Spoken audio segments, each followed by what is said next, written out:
O transtorno obsessivo compulsivo, TOC, é uma doença, é um transtorno mental, é um transtorno de ansiedade, de acordo com o DSM-5.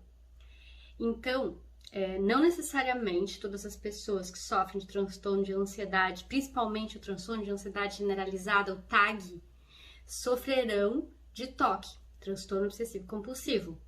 Mas todas as pessoas que sofrem de transtorno obsessivo compulsivo, na verdade, sofrem de transtorno de ansiedade, muitas vezes generalizada, o TAG. Então, assim, o que é o transtorno obsessivo compulsivo? Transtorno obsessivo, pensamentos obsessivos, pensamentos de sofrimento, pensamentos bastante desconfortáveis, que causam culpa, que causam muito mal-estar. Esses pensamentos, transtorno obsessivo, geram ações compulsivas, atos, atitudes, ações, comportamentos compulsivos. Então, a obsessão é o pensamentos. Isso se transforma num transtorno porque geram atitudes compulsivas, a compulsão.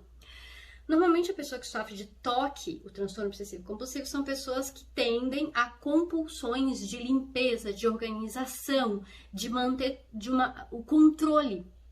Mas na verdade esse controle não necessariamente também todas as pessoas que sofrem de organização generalizada, vamos dizer assim, todas as pessoas que têm essa mania de organização sofrem de transtorno obsessivo compulsivo. Às vezes são pessoas realmente muito organizadas, que gostam de tudo muito limpo e chatas, mas não necessariamente elas têm um transtorno. Talvez sim tenham ansiedade, pensamentos, né, de culpa, mas o que diferencia uma pessoa que é apenas organizada de uma pessoa que sofre de transtorno? A pessoa que sofre de transtorno, ela está em sofrimento, né? Isso está afetando a vida dela, afetando a qualidade de vida dela, afetando o trabalho, afetando os relacionamentos, afetando ela. De certa forma, são pessoas que também tendem, 35% das pessoas que sofrem transtorno obsessivo compulsivo têm fobia social. Significa que elas têm muita dificuldade de se relacionar, porque elas estão passando por um desconforto mental, emocional e comportamental muito grande, que muitas vezes elas sofrem com isso, porque elas sentem muita vergonha, porque muitas vezes as causas, né, os pensamentos obsessivos são por coisas muito pequenas. Então, considerado, né, por pessoas que não estariam sofrendo desse transtorno, aquilo é tão pequeno, não acredito que isso daí tá te causando esse mal-estar. Sim, por isso que se transformou num transtorno.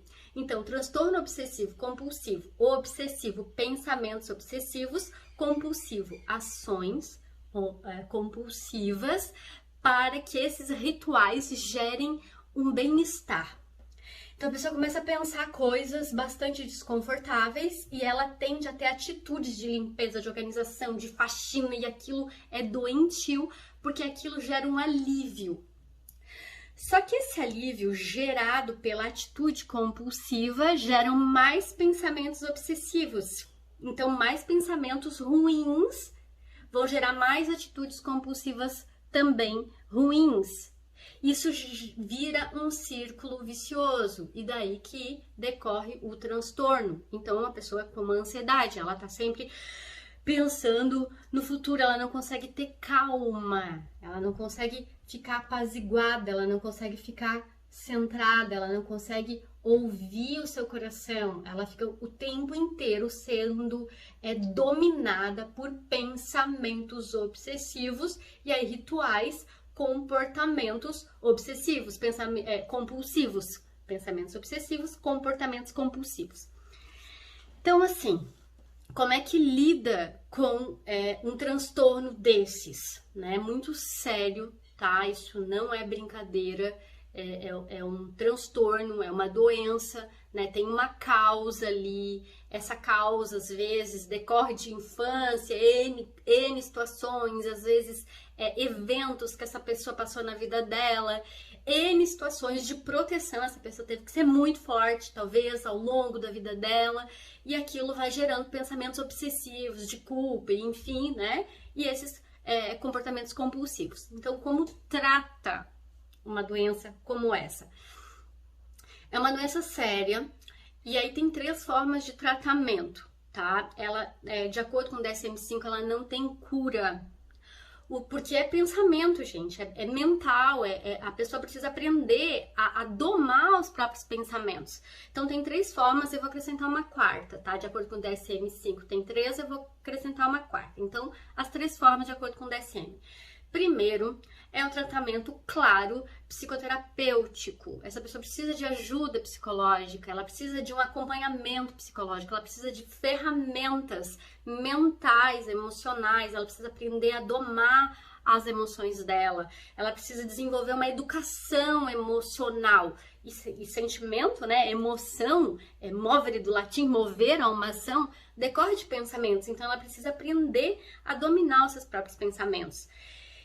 A melhor psicoterapia, todas são ótimas, mas uma das que tem mais resultado é a TCC, Terapia Cognitivo-Comportamental. É uma área, uma abordagem aí da psicologia, porque traz muitos exercícios, onde a pessoa precisa, já que ela tem a tendência aí para comportamentos compulsivos, esse mesmo recurso que já existe dentro dessa psique, né, dessa pessoa, vai ser utilizado de forma positiva, onde ela vai ter exercícios para domar, né? Quando ela começa com pensamentos obsessivos para ela não ter comportamentos compulsivos doentios, ela vai ter, de acordo com a ajuda, né, desse profissional da TCC, da terapia cognitivo-comportamental, ela vai ter ajuda para ter exercícios, ações, então comportamentos, para que ela consiga domar os seus pensamentos sem ser arrastado para a culpa. E aí, então, atitudes de proteção dessa culpa. Então, ela vai ter aí exercícios. Terapia cognitivo-comportamental é uma das mais recomendadas, mas também tem outras, ok? Né? Eu sou psicóloga de formação, então eu tenho várias abordagens, né? Psicanálise, TCC, várias metodologias de coaching, constelação sistêmica familiar ajuda muito, porque muitas vezes tem situações aí familiares que precisam ser ajustadas, hipnose, tudo isso auxilia, mas a TCC vai trazer exercícios para que essa pessoa tenha o controle dela mesma, aluna. Você tá vendo? E depois nós temos o tratamento medicamentoso. Pode ou não ser medicamentoso? Dizem, psicólogo não receita. Não, psicólogo não receita. Quem vai receitar medicamento para uma pessoa que sofre de transtorno obsessivo compulsivo é um psiquiatra. Mas sim, nós da área da saúde precisamos também compreender que muitas vezes essa pessoa ela está num padrão cerebral, circuitos neurais, neurofisiológicos, aonde ela já está dominada por um comportamento e ela precisa sim, talvez, aí quem vai dizer isso é o médico psiquiatra, de também, não só, mas também um auxílio medicamentoso, para que ela possa, junto com o auxílio psicoterápico, psicológico, ela possa também ter aí um auxílio medicamentoso, onde o medicamento, né, normalmente são utilizados medicamentos antidepressivos, mesmo que a pessoa sofra de ansiedade, para fazer a recaptação aí da serotonina, enfim, essa pessoa ela vai ter mais capacidade de domar aí os pensamentos dela e aí então utilizar-se dos exercícios para ela domar os comportamentos dela, né, pensamentos, comportamentos, obsessivo, compulsivo. E aí, uma terceira forma, que as 3 às vezes é o que dá mais certo, é uma rede de apoio. As pessoas que convivem com essa pessoa, né, os familiares, o cônjuge, filhos, os pais, os irmãos, enfim, as pessoas que convivem aí, os amigos, o trabalho, onde essa pessoa trabalha, precisam, né, as pessoas de confiança saber desse problema dessa pessoa, para que possam auxiliar ela nesse processo aí e trazer ela para a realidade, elaborar, a gente chama em elaborar esses pensamentos, e não, olha só, isso é real, isso não é real, isso é real, isso não é real, e vai trazendo essa pessoa para aquilo, para que ela acalme, porque ela entra num estado de escuridão tão grande que ela realmente entra num estado de sofrimento muito grande. E a quarta forma que eu vou trazer, né, que o DSM-5 não vai trazer, mas que sim é muito importante, é essa consciência espiritual. Não tô falando de religiosidade, sim espiritualidade. Porque somos corpo, mente, emoção e espírito, né? Quando o nosso espírito vai, o nosso corpo morre, ele fica sem vida. Então, essa vida que pulsa aqui dentro é uma vida, é um espírito, é um ser.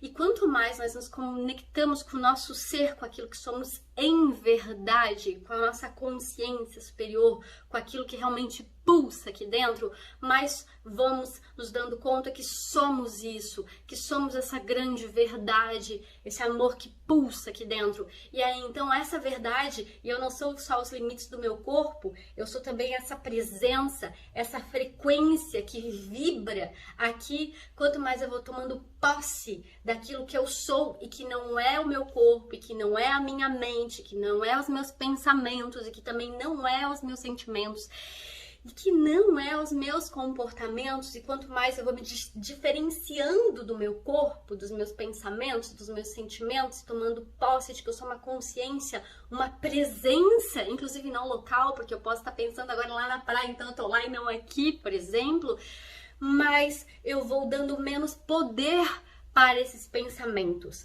Todavia, é claro, isso é muito software, não é hardware, né? Não é dura, é sutil, é subjetivo. Precisa sim de uma ajuda psicoterapêutica, psicoterápica, psicológica. Talvez isso daí a ser analisado tanto com psicólogo quanto com psiquiatra, medicamentosa, sim, com o auxílio do familiar, para que quando essa pessoa entra em crise, né, ela possa ser auxiliada.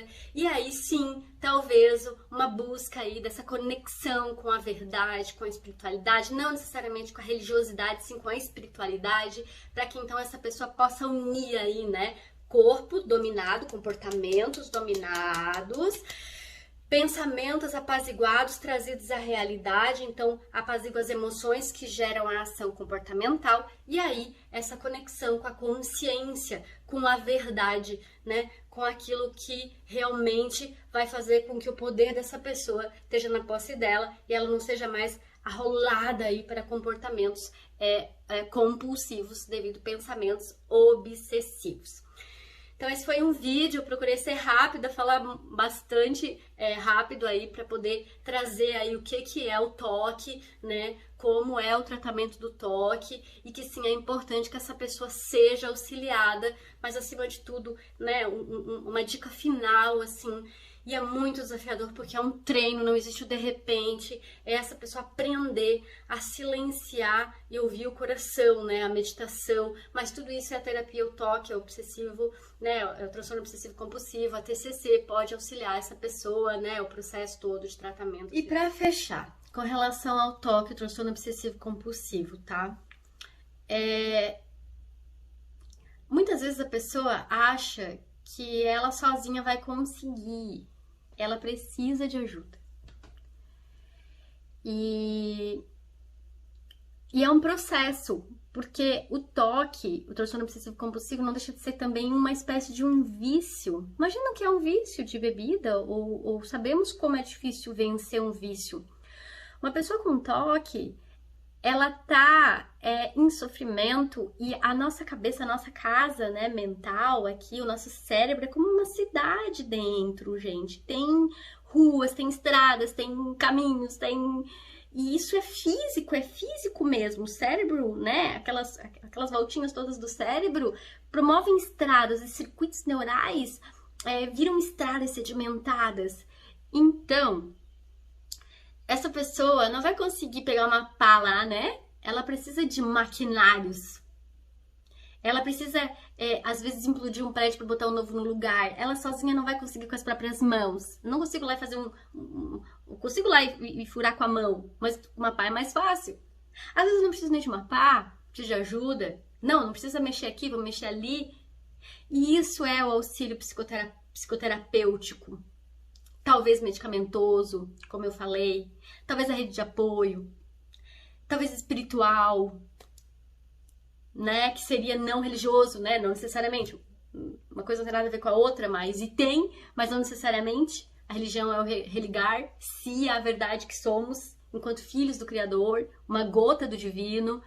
Quando esquecemos disso, tendemos a entrar em graus de ansiedade muito profundo, só que esses graus de ansiedade muito profundo que a gente entra, eles, na verdade, se tornam físicos, porque eles criam circuitos no nosso cérebro. E esses circuitos se tornam comportamentos, esses comportamentos se tornam hábitos e a gente se torna escravo de um hábito. Então não basta só se reconectar, é preciso de auxílio para mudar a matéria também, porque está inscrito em cada célula do nosso corpo, se tornou um hábito. Quando a gente faz uma coisa que se torna inconsciente, se torna um hábito. Então, para alterar um hábito, requer muito exercício. Então, muitas vezes sozinho a gente não consegue, a gente de novo recai, de novo recai, de novo recai. Então, sim, é preciso ajuda sim, é preciso ter rede de apoio, pessoas com quem conversar, pessoas que não vão julgar, pessoas que não vão ficar dando ideias milionárias, né? É uma escuta, tenta. Por isso um profissional seria o adequado, mas não só, amigos especiais, pessoas que possam estar junto. E, né, aceitar. É que nem aceitar uma depressão, é que nem aceitar uma ansiedade, é que nem aceitar um vício. Primeiro eu aceito, eu olho para isso, né? Eu sou consteladora, eu olho para isso, eu vejo isso, eu lido com isso, eu entendo que isso faz parte da minha vida hoje e eu estou encharcado disso. Ok? Eu paro de negar isso, eu paro de julgar isso. Aí então tá, aí sim começa a roça de tratar isso, buscar quem vai me ajudar nesse processo, né? Somos semelhantes, nós não nascemos sozinhos, nós não podemos, não temos como viver sozinhos. Se a gente nascesse sozinho, a gente morria, né? A gente precisa que as pessoas nos ajudem. Sim, as respostas estão todas dentro. Qualquer pessoa vai ajudar, né? Qualquer profissional vai auxiliar a encontrar as respostas, estão dentro, mas às vezes a gente precisa de um olhar de fora, porque nós estamos nos pontos cegos, os meus olhos estão para fora, eu vejo fora, eu não vejo dentro, então eu preciso de um outro olhar para me auxiliar a olhar para dentro, e aí tratar aquilo que me acomete e me faz sofrer tanto, para resgatar aos poucos, porque não existe o de repente, não se estabelece um transtorno desse de repente. Também não se estabelece uma cura dessas de repente. Né? Eu vou usar o termo cura porque é remissão, né? Houve remissão da doença, houve o estado anterior, quando ainda não tinha. Então, para ter a remissão de um transtorno desses, é preciso um processo de retorno, mas avante. Ok? É isso? Então, sim, agora sim. Obrigada. Jaqueline Figueiredo, psicóloga.